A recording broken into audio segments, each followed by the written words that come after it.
Alright, boys, it's finally here. My top 10 WWE matches of the 2025 year. Let's go, baby. With a few honorable mentions as well, of course. I mean, it's a whole year, right? Limiting to 10 is very hard here. I'm sure there's going to be some matches you like that misses here. And if it is, just please tell me what it is in the comments. Maybe I'll think about it and be like, you know what? Maybe that should be there because there's two reasons. One, again, there's so much matches. Listen, bro, it's 10 matches I'm limiting with some honorable mentions out of a whole year of wrestling. With tons of PLEs, Raw, SmackDown, NXT matches, right? Like the ones they did. Did I just fart, by the way? Did y'all hear that? Hopefully not. Um, Two, I might have just forgot. Being a whole year, maybe definitely in the earlier of the year, like if it's not like a iconic match, I might have just forgot. Like maybe there was a banger on Raw. Maybe there was a banger on SmackDown, right? And I just forgot because there's just so much, my man. All right, so I'm gonna try my best here. I'm not gonna get roasted either way, but here we go. Let's start with some honorable mentions here, right? Our first honorable mention is actually a Raw match, beginning of the year too, that I actually remembered. And I remember this because I just love this match so much. So there's no way this wasn't making an honorable mention. Was Naomi and Bianca versus Liv and Raquel for the Raw Women's Tag Belts. I want to say, I might be wrong on this, if someone remembers, correct me on this. I want to say this was the second Raw on Netflix. Because I believe the first one was Seth and CM Punk, obviously. And then I think it was this one for the Women's Tag Belts main event. I don't know. It was early Raw on Netflix. All I know is that. Like, it was the first month of Raw on Netflix for sure. So it's one of the first four main events of Raw on Netflix. I just love this match. It was action packed, the spots in it. I just remember watching it. Shout out you, Melly. I think I texted Melly and I was like, yo, this match was a banger. I love it. So I had to make the honorable mention here. And then another honorable mention. Speaking of Raw on Netflix in the premiere, we just talked about it. Seth Rollins, CM Punk. I wanted this to be top 10 so bad, but there's actually so much good matches this year that it actually slid down to honorable mention. Yeah, it's a go-to match. I prefer this over the steel cage match. I actually don't have the steel cage match on this one. I know some people like their steel cage match on Raw. Like what was like a month later or something. I actually prefer this one. Like I don't know. I'm not a steel cage match guys because I just feel like it's a little cringe. It's harder to watch on TV, and I don't know. I'm just not a steel cage match guy, so maybe that it's just a personal thing, and I just enjoyed this match. Even if the ending was a tiny bit weird. Another honorable mention is we got Randy Orton versus John Cena Backlash. Another match I really wanted in top 10. There's so much John Cena matches. If this is your first time watching me, yeah, John Cena is my favorite wrestler. So yeah, obviously being his retirement tour this year, the big thing. Of course, there's so much of his retirement tour matches I wanted in here. But yeah, they all couldn't make it. But like this had to be honorable mention. This was a fun one, right? The last match of Randy Orton and John Cena. The spots in this was fun. They did the iconic attitude adjustment into the RKO. That was all fun and stuff. And then another honorable mention is we got Seth versus Cody Crown Jewel, more of a recent one, more recent. This is actually the match that got Seth hurt here. But he did get hurt. But it was a banger match. Seth and Cody obviously have amazing in-ring chemistry. I mean, which is why they have like so much matches because they're just so good at wrestling with each other. Sorry, I have a decent amount of honorable mentions. We're getting there. Sorry. Another one is Bailey versus Becky versus Lyra Evolution. This triple threat Evolution was a crazy PLE. There's so much good Evolution matches. This one couldn't miss it for me. I love triple threat matches. Again, if this is your first time watching me, my favorite type of matches are triple threats. So I'm very biased towards them. I just think it's the perfect match. It's perfect pacing because you can have someone rest while two wrestle and you can keep rotating. But then when they all three wrestling and spamming moves, it's beautiful and perfect wrestling for me. Another one. So we're almost there. We're almost done. Listen, it's a whole year of matches, bro. CM Punk versus John Cena at Night of Champions. As a wrestling match, it's not up there as some other John Cena's matches, which is why it's in the honorable mentions. But all the wrestlers that came out was fun, right? That was hyped. And the story was CM Punk and John Cena. That out of all his feuds he had in his retirement tour, this is one of the few he actually did promos with. So we had this story of a good CM Punk and a bad John Cena. That was fun to watch. The moment of John Cena almost turning back to babyface during the match. Seth Rollins coming out. Them having to work together one last time to defeat the Vision. It was a fun match, right?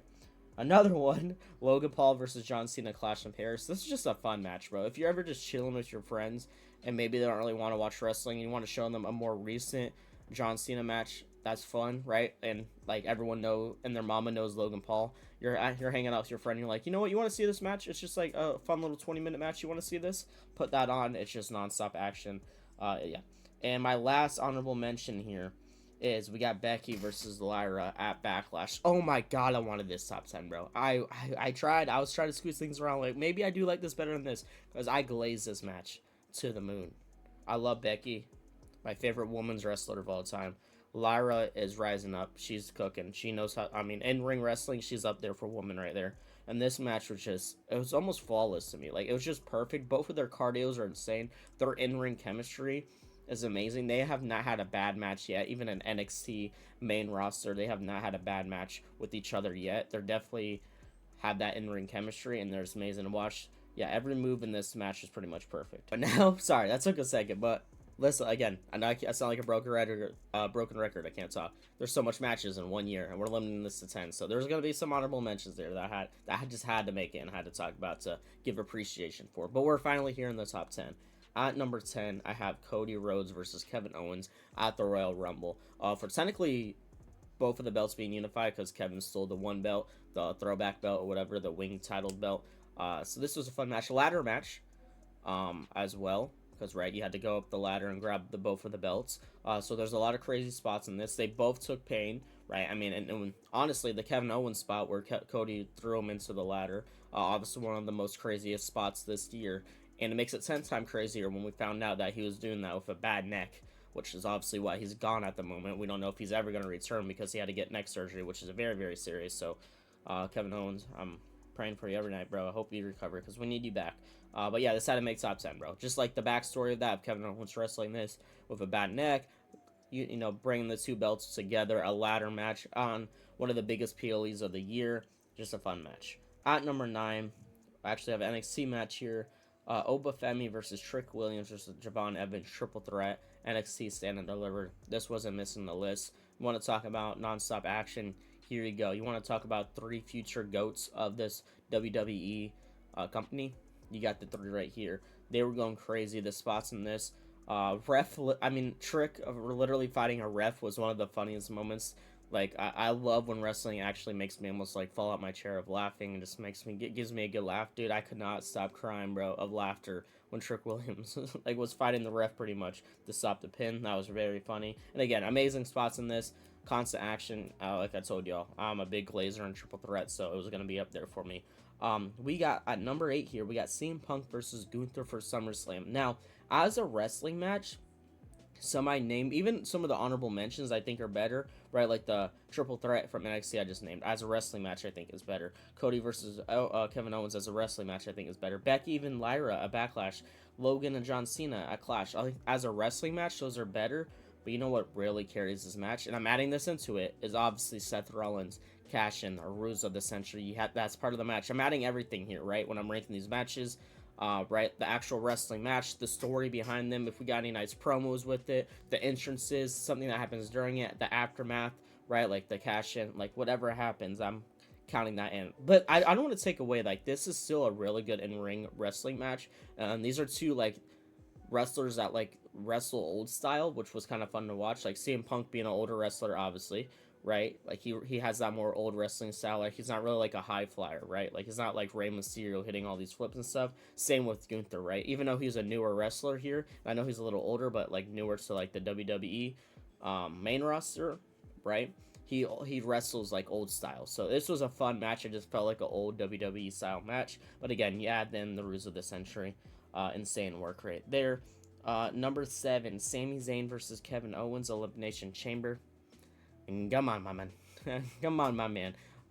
Yeah. Sami and Kevin Owens, one of the best in-ring chemistries in WWE history of all time. Yes, I said that. Their matches always cook. From NXT to main roster, wherever it's at, PLEs, they're always cooking with their matches. There's a fun match, a lot of crazy, insane spots in this one. And I believe it's was this Kevin Owens' last match, I believe? I believe it was. So that's also sad, but like, if it is, which I hope not, but if it is, he went out on a crazy match because this is a fun one. And with his best friend, so that's also good. Number 6 here, Vikingo versus Chad Gable for the AAA Championship. This was just brutal. It was brutal. It went back and forth. It was a fun match. Chad Gable, I miss you, bro. You're an amazing England wrestler. Yeah, and I don't really watch AAA like that, right? I don't really watch their events. I think that's actually the only event I have watched this year from them ever since they've been crossing over with WWE. It's not like I don't want to. I just never get around to it. This is one I watched, and this main event cooked. A lot of action, a lot of crazy spots. Yeah, I enjoyed this one. Into the top 5 here, we got Cody Rhodes versus John Cena at SummerSlam. Obviously, one of the best matches. I know most people would have this at number 1, actually. So me just saying that out loud, I know some people might have just dropped their water. They might have spit out their water. They might have fell out their chair. And honestly, if it's your number 1, I'm not mad at you. I don't think that's a bad take. But when you listen to my 4 I have ahead of it, I'll give the reasons why. And I just love those matches just a tiny bit more. But yeah, one of the best matches this year. Street Fight, SummerSlam, John Cena's best entrance this year. Not even John Cena, just my favorite WWE entrance of the year was John Cena coming out in SummerSlam, right when he came out, and he still had the heel all black Titantron with just the John Cena white letters. Like, oh, all right, maybe he's not a babyface, and then his all the colors hit.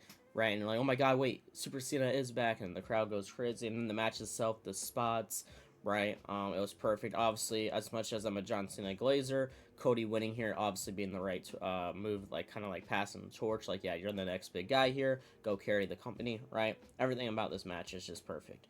Into number 4, Bianca Belair versus Io Sky versus Rhea Ripley, WrestleMania 41, obviously, one of the best triple threats probably all time, honestly. Amazing match. With how crap that WrestleMania is, this is one of the few good things that came from it.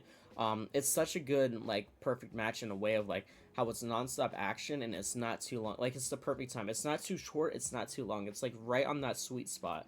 It was literally perfect. It's a perfect match. The spots in it was nice. And again, like, with the story behind this, too, any of 3 of them winning honestly made sense, right? Like if Rhea won it, it would have made sense. If Bianca won it, would have made sense. If Io kept it, which she did, it would have made sense. So like, it really wasn't one of those things like you're going into this match, you're like, oh yeah, I know Io's keeping this. Like, you know, like none of us fans, like before WrestleMania in the morning, and I'd seen the predictions, like every answer was different, man. No one knew, which made, you know, that always makes matches more fun when you don't know. And then into the top 3 here. Number 3, we have John Cena versus AJ Styles at Crown Jewel. Oh my god, they just hit every move in the book.